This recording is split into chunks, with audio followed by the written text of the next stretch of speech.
हाँ, अनिल जी, क्या आपको मालूम है कि अभी एक एक्ट भारत सरकार ने बनाया है, digital personal data protection act, और उसके ऊपर उन्होंने रूल्स भी फ्रेम कर दिए हैं। और इस एक्ट में ना उन्होंने ये किया है कि कोई किसी का पर्सनल डाटा नहीं ले सकता और उसको कहीं सार्वजनिक नहीं कर सकता। और अगर कोई ऐसा करता है तो उसके खिलाफ 250 करोड़ से लेके 500 करोड़ तक का जुर्माना। अब आप इसमें ये देखिए कि जैसे मैं एक वकील के तौर पर एक आरटीआई एक्टिविस्ट रहा हूं, हम्म।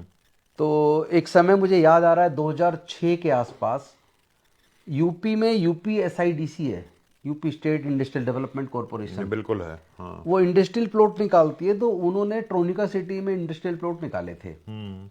और इंडस्ट्रियल प्लॉट में उन्होंने 18% उस वक्त पॉपुलेशन थी, तो उसके हिसाब से एससी के, उन्होंने हाँ। 18% प्लॉट्स उनके लिए रिजर्व किए थे। हम्म।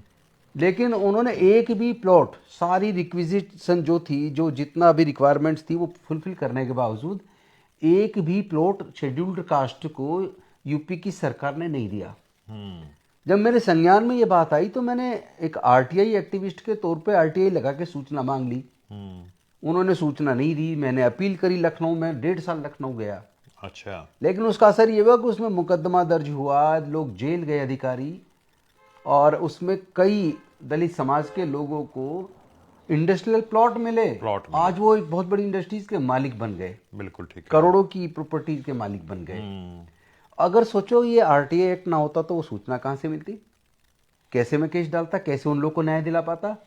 दूसरा, उसी दौरान मैंने एक आरटीआई लगाई कि पूरे देश के जितनी सरकारें हैं, सरकारी विभाग हैं, उसके अंदर सेक्सुअल हरासमेंट के ऊपर कमेटी बनाना कंपलसरी है। जी। सुप्रीम कोर्ट की जजमेंट है, आपको बिल्कुल याद बिल्कुल। होगा, विशाखा के नाम बिल्कुल से बिल्कुल जजमेंट है। बिल्कुल। तो मैंने सोचा कि यार मैं देखूं, जरा पता करूं कि सुप्रीम कोर्ट की इस जजमेंट को इम्प्लीमेंटेशन भी किया जा रहा है कि नहीं किया जा रहा। हम्म। तो मैंने आरटीआई लगाई, तो आरटीआई में मेरे पूरे देश की सरकारों से मेरे पास सूचनाएं आई कि हमने बना दिया है, ये उसकी सूची है। कुछ क्या, हमने नहीं बनाया, हम बना रहे हैं, हम इस पे काम कर रहे हैं। लेकिन उसके बाद 6 महीने के अंदर पूरे देश के तमाम विभागों में, सभी राज्यों में सेक्सुअल हरासमेंट के ऊपर जांच की कमेटियां बनी, जहां शिकायत की जा सके, उसकी जांच हो सके, उनके खिलाफ कार्रवाई हो सके। राइट। तो ये आरटीआई से हम कर पाए। और आपने भी देखा होगा, अभी बल्कि मैं बताऊं आपको, आज का अखबार में खबर है, हम्म। डीडीए ने 4-5 कंपनियों को 2 करोड़ रुपए की पेमेंट कर दी। अच्छा। पेमेंट इस बात की कर दी कि यमुना नदी में जो वेस्ट को निकालने के लिए, अच्छा। कूड़े का को वहां से उठाकर दूसरी जगह शिफ्ट करने के लिए, जिसमें कंक्रीट का कूड़ा भी था, उसके लिए 5 कंपनियों को ठेका दे दिया, जिसमें लगभग 19,000 मीट्रिक टन कूड़ा उठना था। लेकिन 600 को झूठा, और उन 5 कंपनियों ने, 4-5 कंपनियों ने झूठा वो दे दिया रिकॉर्ड की जी हमने ये उठा दिया। और वो डीडीए का जो रीजनल ऑफिस था उसके मिली भगत से हुआ। हम्म। लेकिन वो किसी ने आरटीआई लगा के सूचना ली तो पता लगा कि ये 19,000 करोड़ वो उठा ही नहीं अभी तक। ये तो 600 कुछ उठाया और पेमेंट हो गई। तो अभी उस केस को सीबीआई को दिया गया, सीबीआई ने छापा मारा, बहुत सारे रिकॉर्ड जब्त हुआ है। अब आप सोचो, अगर आरटीआई एक्ट ना होता और उससे वो सूचना ना मिली होती तो क्या ये केस पकड़ में आता। देश के अंदर कितने ही ऐसे केसेस हैं जो केवल आरटीआई की वजह से कंट्रोल हो पा रहे हैं, या जांच हो पा रही है, लोगों को जेल भिजवाया जा पा रहा है, या सरकारी धन के दुरुपयोग को रोकने में मदद मिले। तो इसमें आप भी अपना अनुभव बताएं कि ये जो digital personal data protection act जो ये भारत सरकार बना रही है, अगर ये एक्ट लागू हो जाता है तो 250 करोड़ से 500 करोड़ तक की पेनल्टी के डर से कौन आदमी है जो इसको जो किसी का डाटा निकालेगा। और आरटीआई, पहली बात तो उसके उसी आरटीआई के ऊपर विभाग के अधिकारी इस एक्ट का बहाना लेके सूचना ही नहीं देंगे। बिल्कुल। और दूसरी बात, इसको कोई फिर इस पर्सनल डाटा को कैसे कोई कहीं पब्लिक चैनल पे कैसे रखेगा, पब्लिक डोमेन में कैसे ला पाएगा। तो ये तो सारी जो जितने भी इस तरह की पब्लिक से जुड़ी चीजें वो तो सब बंद हो जाने वाली हैं। आपको नहीं लगता है कि गौतम जी, इससे कितना ऐसा नुकसान होगा। है कि क्या है, ये नाम रखा है digital personal data protection act. जी। सुनने में आम आदमी को ये लगेगा यार ये तो बड़ा हमारे अधिकार में, हमारे हक की बात है कि हमारा जो पर्सनल डाटा है उसको प्रोटेक्ट किया जाए। लेकिन असल में तो ये बहुत जबरदस्त काला कानून है। बिल्कुल। और ये ड्रैकोनियन लॉ इसलिए है कि जब आज़ादी की बात हुई थी तो लोकतंत्र कायम करने की बात थी। तो लोकतंत्र में दो चीजें आपको, एक तो अभिव्यक्ति की आज़ादी होती है और दूसरे आपको ये भी आज़ादी होती है कि सरकार जो है वो आपकी, मतलब लोकतंत्र में लोक बड़ा है, तंत्र बड़ा नहीं है। बिल्कुल बिल्कुल बिल्कुल। तो तंत्र में क्या चल रहा है ये लोग को पता होना चाहिए। इसीलिए जो अपनी यूपीए की सरकार थी, कांग्रेस पार्टी, मनमोहन सिंह जो भी था, उन्होंने आरटीआई वही लेके आए। सूचना का अधिकार लेके आए। हाँ, वो सूचना का अधिकार उन्होंने लेके नहीं आए। बनाया। उन्होंने इसलिए बनाया to empower general masses, yes, आम आदमी को सशक्त करने के लिए। जी जी जी जी। जो लोक में ताकत होनी चाहिए वो लोक में ताकत पहुंचे उनके हाथों में। और जिस तरह से आप बता रहे हैं ये तो मनुवादी प्रवृत्ति के अगर अधिकारी बैठे होंगे तो जो दलितों और पिछड़ों को कुछ भी उनको सरकार से जो उनका अधिकार है वो नहीं चाहेंगे कि उनको मिले। बिल्कुल। और वो इस पे बिल्कुल, जिसको कहते हैं ना जहरीला सांप जैसे कुंडली मार के बैठ जाता है डाटा के ऊपर, वो बैठ जाएंगे ऐसे। और ये जो आपने इतने प्लॉट्स दलितों को दिलाए एक अपने आरटीआई एक्टिविज्म के द्वारा, आप 1.5 साल लगे रहे और आखिर में आप लेके माने उस डाटा को और पता लगा कि एक भी इंडस्ट्रियल प्लॉट नहीं मिला, जबकि 18% मिलने चाहिए थे। ठीक है। और सरकारी प्लॉट तो बड़े कम रेट पे मिलता है, मार्केट रेट से तो उसका बहुत फर्क होता है। और इस बहाने जो हमारे वो लोग जो सदियों से उद्योगपति नहीं बने थे, कम से कम छोटे उद्योगपति तो बने, लघु उद्योगपति तो बने उन प्लॉट्स की वजह से। नहीं मिलते तो वो लघु उद्योगपति कैसे बन पाते। तो ये जो आपकी ताकत है जो सूचना के अधिकार से मिली है। हाँ, और ये दलितों को, पिछड़ों को, जो भी कमजोर वर्ग है, गरीब सवर्ण के हों, सबको ये सशक्त कर रही है। और जो अधिकारी जो अंग्रेजों के राज में होता था, अंग्रेजों के राज में आरटीआई नहीं था क्योंकि हम गुलाम थे, तब लोकतंत्र नहीं था। तो ये जो लोकतंत्र में हमें अधिकार मिला है उसको खत्म करने की बात ये साफ साफ बता रहे कि जो सरकार है ये तानाशाही की तरफ बढ़ रही है। नहीं, इसमें एक चीज और मुझे जो ज्यादा डर लग रहा है, हाँ। वो इस बात को लेके लग रहा है, आप कभी टीवी पे जब आप डिबेट्स देखते हैं और कई बार तो कई बहुत गंभीर मुद्दों पे चर्चा होती है, तो जो न्यूज का चैनल का जो एंकर होता है वो पूरी बैकग्राउंड हिस्ट्री बताता है और सरकार ने क्या क्या निर्णय लिए, कैसे लिए, किनको लाभ हुआ, किनको नुकसान हुआ, किसकी वजह से हुआ, वो सारा डाटा ऐसे नहीं आता। वो आरटीआई से सारा इन्फॉर्मेशन कलेक्ट करके फिर वो एंकर उसको पूरा स्टडी करता, बारीक अध्ययन करने के बाद तब उसको वो पब्लिक के सामने लाता है। तो मुझे तो लगता है कि अगर ये लागू हो गया, जो उसके रूल्स जो बनाए हैं उन्होंने, वो रूल्स बनने के बाद अगर सरकार ने मान लिए और जनता ने विरोध नहीं किया तो फिर आपका आरटीआई एक्ट खत्म। फिर तो टीवी चैनल पे आपको मतलब ऐसे बहुत सारी जानकारियां, सूचनाएं जो टीवी के माध्यम से मिलती है या जो जिसकी वजह से न्यूज चैनल चलते हैं, यूट्यूबर्स पूरी तरह जिनके ऊपर निर्भर हैं, मुझे लगता है वो तो सब तबाह हो जाएगा। यहां तक बहुत सारे लोग तो मैंने देखा है, हमने खुद, मैं बताता हूं आपको, किसी व्यक्ति की प्रॉपर्टी को कोई गलत कन्वेंस डीड फर्जी बनवा के उसको बेच दिया और बेचते बेचते वो 2-3 जगह वो ट्रांसफर हो गई प्रॉपर्टी, कई करोड़ की, कम से कम 30-40 करोड़ की प्रॉपर्टी है। मैंने उसको केस अभी हाईकोर्ट में डाला हुआ है और आरटीआई से सूचना मिलने के बाद पता लगा और डॉक्यूमेंट जो मिले उससे पता लगा वो फर्जी थी, बल्कि जिसने बनाया उससे भी पूछताछ की तो उसने स्वीकार किया कि वो पैसे के लालच में हमने ये कर दिया था, ये वास्तव में फर्जी है। तो अब ये बताइए, अगर आरटीआई एक्ट ना होता तो फिर हम उस केस में हाई कोर्ट में किस तरीके से उस बात को रख पाते? तो बड़ा मुश्किल ऐसा है कि आरटीआई एक्ट बनता ही इसलिए, और लोकतंत्र देश में आजादी का मतलब ये है कि कमजोर को सशक्त किया। लेकिन बीजेपी के एक सांसद कंगना रनौत तो कह रही थी कि 2014 में भारत आजाद हुआ है, तो वो तो आरटीआई एक्ट खत्म होने के बाद हम आजादी की तरफ जा रहे हैं, गुलामी की तरफ जा रहे हैं। हाँ, ये देखो ना मजे की बात कि जनता को जानने का अधिकार एक सरकार ने दिया और जनता के जानने के अधिकार को दूसरी सरकार छीन रही है। तो प्रजातंत्र उस वक्त है, आप बचाए। देखो, प्रजातंत्र का एक सबसे बड़ी चीज ये होती है कि पारदर्शिता, जी हाँ, जी हाँ। और वो ट्रांसपेरेंसी, भाई ये आपके जो है पब्लिक सर्वेंट कहा जाता है ना, हाँ हाँ, जो चाहे आईएएस ऑफिसर हो, चाहे चीफ सेक्रेटरी हो, इस कॉल्ड पब्लिक सर्वेंट, यानी लोक सेवक, बिल्कुल, यानी जनता के सेवक। अब ये जनता के सेवक कहाँ रहे? फिर तो ये पुराने बादशाह हो गए हमारे। नहीं, उसी बादशाह पे मैं आपको एक किस्सा याद दिलाता हूँ, शायद आपको याद आ जाए। जब वसुंधरा राजे जी की सरकार थी राजस्थान के अंदर, तो वो इसी डिजिटल जो डाटा, पर्सनल डाटा प्रिवेंशन के ऊपर वो उन्होंने कानून बना दिया था, बिल ले आई थी वो।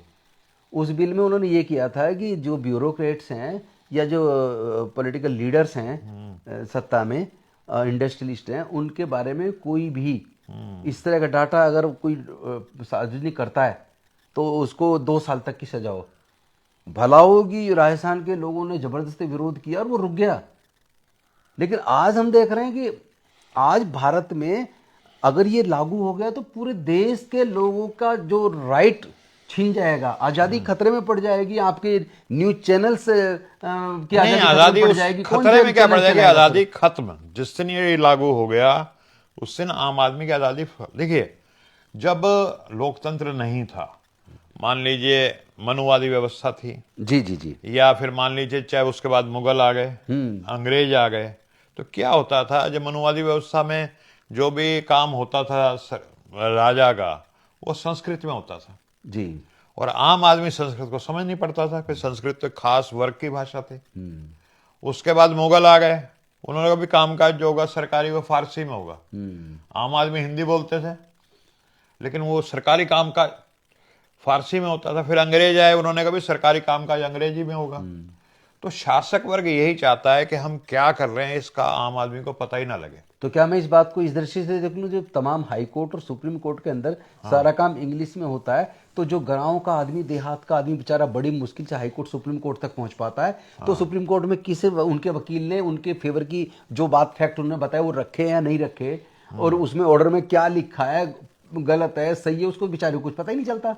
नहीं पता चलता। तो और ये इसका मतलब तो ये हुआ कि सुप्रीम कोर्ट, हाई कोर्ट में भी लोगों की खुद की जो मातृभाषा है, खासतौर पर हिंदी, एटलीस्ट इंग्लिश के साथ साथ उसके अंदर जजमेंट्स भी होने चाहिए और उनको अपनी बात रखने का मौका भी हिंदी में मिलना चाहिए। देखिए ऐसा है, ये हम आज भी गुलाम है अपने देश में, एक तरह भारत से अब देखिए हिंदी मातृभाषा होने के बाद हिंदी में अपनी बहस नहीं कर सकते भाई। आपका हाई कोर्ट दलील लिख के नहीं दे सकते। हाई कोर्ट में और सुप्रीम कोर्ट में अंग्रेजी बोली जाएगी तो आम भारतीय कितने प्रतिशत, 5% लोग भारतीय जो है इंग्लिश को समझते हैं, या उसको मतलब अच्छे मैंने देखा है कि ग्रेजुएट भी हैं, जब कोई सामने इंग्लिश बोलता है तो उसको नहीं समझ पाते। इसका एक और नुकसान है, जो एडवोकेट बहुत अच्छा एडवोकेट है, लॉ की बहुत अच्छी नॉलेज है, अपनी बात को बहुत अच्छे से रखता है, वो बेचारा अगर उसकी इंग्लिश में फ्लुएंसी नहीं है तो वो बेचारा हाई कोर्ट सुप्रीम कोर्ट में फेल है। और वो तो कौन है? वो भी फिर बहुजन के ही लोग हैं। बहुजन समाज का मिलेगा, पिछड़े तबके का मिलेगा, बुद्धि है, तर्क बहुत अच्छे दे सकता है, बहस बहुत अच्छी कर सकता है, लेकिन अंग्रेजी नहीं बोल सकता वो। यानी कि रोकने की साजिश ये भी एक जो वंचित वर्ग के लोग आगे ना आ पाए, जो सुप्रीम कोर्ट तक अच्छे वकील ना बन पाए, तो वही जो जन्म से जो अंग्रेजी बोलना शुरू कर देते हैं, जिनके घर में अंग्रेजी बोली जाती है, वही। अच्छा, ये मेरे कई साथियों ने बताया, बड़े अच्छे से पब्लिक स्कूल में पढ़ने का मौका मिलता है क्लास 1 से। तो मेरे बहुत अच्छी जो बात आप कह रहे हैं ना, मेरे कई वकील मित्र हैं, वो इस बात को कहते हैं, कह रहे यार हम दलील तो बहुत अच्छी दे सकते हैं लेकिन अंग्रेजी में मार खा जाते हैं। तो ये जो बहुजन समाज को दबाए रखने का ये एक अलग तरीका है। और ये तो जो मेरा ये मानना है कि language is a mode of communication. हाँ, यानी भाषा जो है वो आपकी बात को अभिव्यक्त करके दूसरे को समझाने का माध्यम है। बिल्कुल ठीक। तो हम उसको इतनी तरजीह क्यों दे रहे हैं कि आप इंग्लिश में ही बात रखो, नहीं तो आपकी नहीं सुनेंगे। ये क्या मतलब हुआ? कोर्ट में आदमी आ रहा है, अपने हक का, उसका जो हक मारा जा रहा है उसकी लड़ाई लड़ने के लिए बेचारा पैसे भी खर्च करके सुप्रीम कोर्ट, हाई कोर्ट तक पहुंच रहा है, लेकिन वहां आपको हिंदी में आपकी बात नहीं रखी जाने दी जाएगी। तो ये क्या, ये तो मुझे लगता है कि ये तो एक बहुत गौतम जी देखिए, आप दुनिया के किसी देश में चले जाइए, जापान चले जाइए, चीन चले जाइए, जर्मनी चले जाइए, इंग्लैंड चले जाइए। इंग्लैंड की मातृभाषा अंग्रेजी है तो वहाँ सारा कोर्ट का कामकाज अंग्रेजी में होता है। फ्रांस में फ्रेंच है तो वहाँ कोर्ट का काम सारा फ्रेंच में हो रहा है। जापान का जापानी में हो रहा है, चीन का चाइनी भाषा में हो रहा है, जर्मनी का जर्मन में हो रहा है। ये एकमात्र ऐसा देश है, और साथ में शायद पाकिस्तान भी है, जहाँ जो कोर्ट है वो अंग्रेजी में बात कर रहे हैं, वकील अंग्रेजी में बात कर रहे हैं। आम बेचारे नागरिक को कुछ पता ही नहीं लग रहा कि क्या हो रहा है भाई, वो तो नहीं जाकर के बैठ जाएगा। और मेरा एक दोस्त बताता है किस्सा कि सुप्रीम कोर्ट में उसका लाखों रुपया बेचारे का घर बिक गया, उसने तो लड़ा और वकील ने उसका मुकदमा लड़ा, लेकिन हार गए। एक बात तो बताओ, अगर ये जो होली के दिन आग लग गई जस्टिस योगेश वर्मा जी के यहाँ और उनके परिजनों ने या जो भी वहाँ लोग थे उपस्थित, उन्होंने अग्निशमन विभाग को और दिल्ली पुलिस को फ़ोन कर दिया आग लग गई है, बिल्कुल। और वो बुझाने आ गए, वीडियो बन गई और वो सार्वजनिक हो गई, पैसे जल रहे हैं इतने।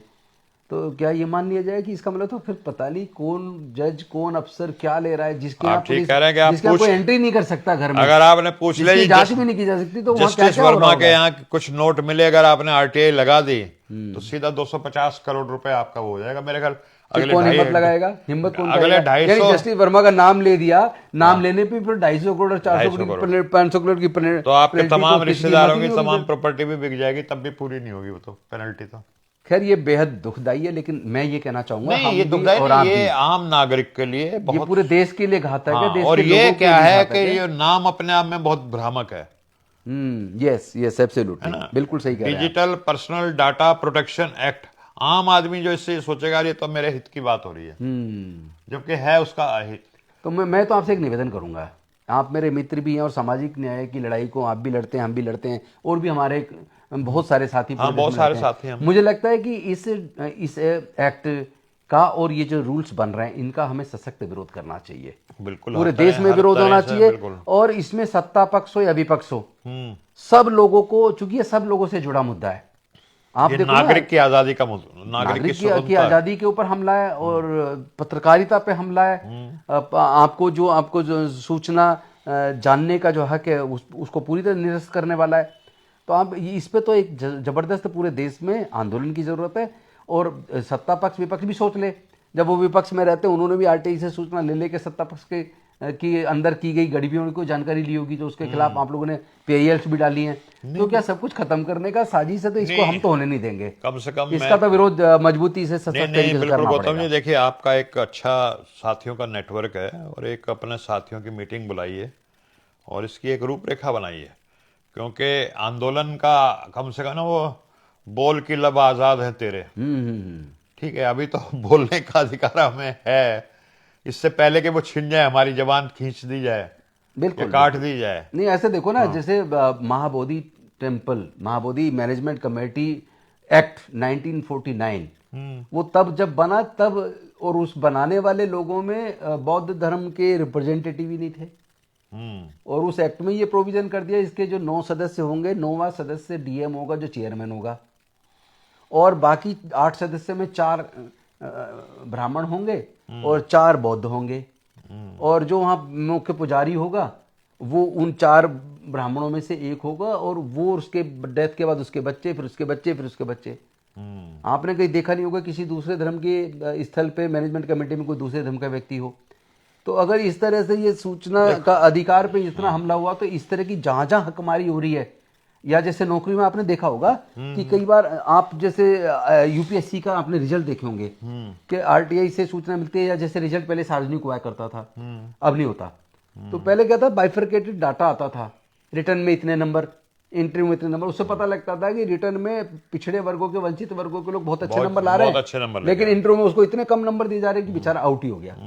और जनरल कैटेगरी का रिटर्न में बहुत कम नंबर हैं, और जनरल में उसे 250 नंबर मिल गए, 250 नंबर मिल गए, एकदम से वो ऊपर आ गया, 250 में से 245, 249। इस हिसाब से तो अगर आरटीआई पे इस तरह का हमला हुआ तो वो सूचनाएं भी लोगों तक नहीं पहुंच पाएंगी। देखो, मुझे लगता है हमें तो बहुत भारी नुकसान आम जनता को। देखिए, ऐसा जहां भी गड़बड़ियां हो रही हैं, घोटाले हो रहे हैं, अन्याय हो रहा है, आरटीआई के माध्यम से, आपने खुद बताया, आपने जो यूपी एसआईडीसी का उदाहरण दे करके, तो ये है कि इसका मतलब तो शासक वर्ग और जो ये मुट्ठी भर लोग हैं वो ये चाहते हैं कि उनके घोटालों का पर्दाफाश ही ना हो, ठीक है, वो कंबल ओढ़ करके घी पीते रहे और दूसरों को पता भी ना लगे। बिल्कुल, और ये लोकतंत्र के नियमों के बिल्कुल विरुद्ध है। अगर आपको शायद एक चीज ना पता हो, एमसीडी ने कई एजेंसियों को ठेका दिया हुआ है कि आपका घर का कूड़ा आपके घर से लिया जाएगा। क्या आपके घर कभी कूड़ा लेने के लिए एमसीडी के कोई कर्मचारी या जिस कंपनी को ठेका दिया वो आपके घर से कभी कूड़ा लेने आते हैं? नहीं जी। लेकिन आपको पता नहीं होगा, मतलब सैकड़ों करोड़ की पेमेंट जाती है एमसीडी के द्वारा पे की जाती है। और वो ठेकेदार कौन है? उस ठेकेदारी में क्या दलितों पिछड़ों को हिस्सा मिल रहा है कि भाई ठेकेदार दलित और पिछड़े भी बनेंगे? उसमें हिस्सा मिल ही नहीं रहा है। मैं तो उससे आगे बढ़ के एक बात करूं कि अगर ये आरटीआई, मैं वही कह रहा हूं, ये चंद जो मुट्ठी भर वही शासक वर्ग के जो लोग हैं उनको अपना वर्चस्व बनाए रखना, देश की सारी धन दौलत पे। मैं तो अनिल जी ये कह रहा हूँ कि अगर ये लागू हो गया एक्ट, उसके बाद इस तरह के कितने षड्यंत्र होंगे, कितना लूट होगी सरकारी संपत्ति की, आपको जब जानने का ही हक नहीं होगा तो आपको तो कुछ पता ही नहीं चलेगा कौन कितना खा गया देश का पैसा, जनता का देखिए जी, पैसा। ये जितना भी डिसइन्वेस्टमेंट और प्राइवेटाइजेशन हुआ, ये क्या है? जो धन, जो संपत्ति जायदाद पब्लिक थी, सरकारी थी, उसको प्राइवेट हाथों में सौंप दिया गया। तो अब जनता से अपील कर दो कि इस एक्ट का, जो ये digital personal data protection act है, इसकी आड़ में लोगों के जानने का हक, जो यूपीए सरकार के तहत सूचना का अधिकार बन के आपको मिला था, जिससे सूचना के अधिकार के तहत सूचना मांगने के लिए 10 रुपए की एक पेमेंट करके आप देश के तमाम विभागों से, राज्य सरकारों से जो सूचना लेकर जान पाते थे कि आपकी हकमारी किस तरह से हो रही है, या आपके पैसे का किस तरह मिसयूज हो रहा है। या जैसे आपको याद होगा कि इलेक्ट्रल बॉन्ड खरीदे गए, किसने खरीदे, किस पार्टी को ज़्यादा दिए, और फिर उस जिनको दिए उनको टेंडर्स उसी सरकार ने कितने दिए, कितनी लूट हुई है। ये तो सब कुछ छीन जाने वाला है। तो अगर देश के लोग नहीं चाहते कि उनके जानने का हक खत्म हो, सूचना का अधिकार निरस्त कर दिया जाए इस एक्ट की आड़ में, तो मैं समझता हूं एक जन आंदोलन की जरूरत है। पूरे देश के लोगों से मैं अपील करना चाहूंगा कि सभी लोग इसे data, personal data, digital personal data protection act का विरोध करें, जो रूल्स फ्रेम हो रहे हैं उसका विरोध करें, ताकि ये लागू ना हो पाए। अन्यथा आपके सारे अधिकार छिन जाने वाले हैं और तमाम जो मीडिया चैनल हैं उनका भी काम ठप हो जाने वाला है, और ये आम व्यक्ति को भारी नुकसान होने वाला है। तो मैं आप सबसे अपील करता हूं, सब लोग मिलके इसका सशक्त विरोध कीजिए, और मैं चाहूंगा कि आप भी जनता से अपील करें। बिल्कुल बिल्कुल गौतम जी, ये असल में क्या है, ये देश की बात है। और जो हमारे स्वतंत्रता सेनानियों ने कुर्बानियां दी, शहीद उधम सिंह और इस तरह के लोगों की कुर्बानी बिल्कुल पानी होने जा रही है उनकी। अगर इस तरह का एक्ट, जिस तरह का भारत का सपना उन्होंने देखा था, उस सपने को, उसकी एक एक ईंट, उसकी एक एक दीवार, उसके एक एक खंबे को लगातार एक एक करके तोड़ा जा रहा है। और सही, ये संविधान के ऊपर मैं समझता हूँ हमला है, जो बाबा साहब भीमराव जी ने संविधान बनाया, जिसकी वजह से हमें ये आरटीआई एक्ट मिला। जी जी जी जी। उस संविधान पे बोलने की अभिव्यक्ति और जो जानकारी की आपको जो अधिकार, सूचना का अधिकार, वो खत्म करने का मतलब ये है कि संविधान के ऊपर, और इसी तरह संविधान का एक एक खम्भा तोड़ करके इस संविधान को खत्म कर रहे हैं। वो कहते हैं ना, एक चाइनीज कहावत है कि डेथ बाय मिलियन के 1000 कट मार करके खून निकालो। सबको, जो भी जागरूक नागरिक हैं, उनका फर्ज बनता है कि निकल के बाहर आए और इसके लिए सशक्त बिल्कुल, विरोध करें। हाँ, संवैधानिक और शांतिपूर्ण अहिंसात्मक तरीके से जरूरत पड़ी जैसे तो हम भी करते हैं। बहुत जल्दी बड़ा एक आंदोलन बिल्कुल बिल्कुल की शुरुआत करेंगे। बिल्कुल, मैं आपके साथ हूँ भाई साहब। Thank you. नमो बुद्धाय, जय भीम। नमो बुद्धाय, जय जय भीम, संविधान। जय संविधान, जय हिंद। जय हिंद।